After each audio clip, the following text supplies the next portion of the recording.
अस्सलाम वालेकुम रहमतुल्लाहि व बरकातुहू।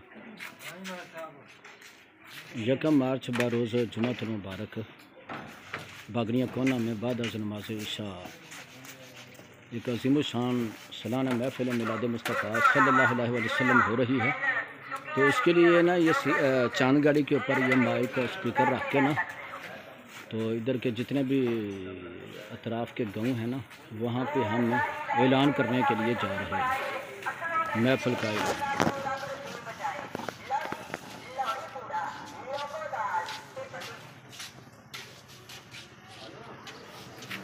बागनिया कोना के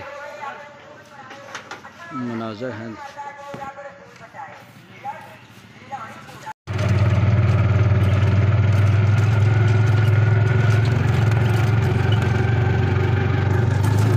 हम सुबह के मुख्तलिफ देहातों में ऐलान करते हुए अब हम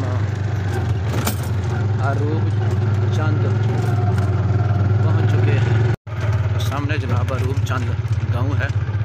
तो हम सुबह के ऐलान करते हुए मुख्तलिफ देहातों से गुज़र कर अब अरूब चंद पहुँच गए।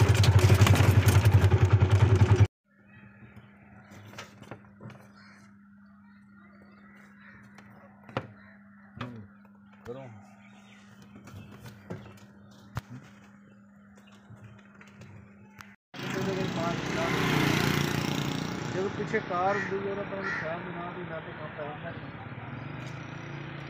लो जी, सुबह के हम निकले हुए थे ऐलानात करने के लिए। तो अब हम वापस यूसुफ कोट पुल पहुंच गए हैं। थोड़ी देर तक इंशाल्लाह हम अपने गांव में दाखिल होंगे इंशाल्लाह।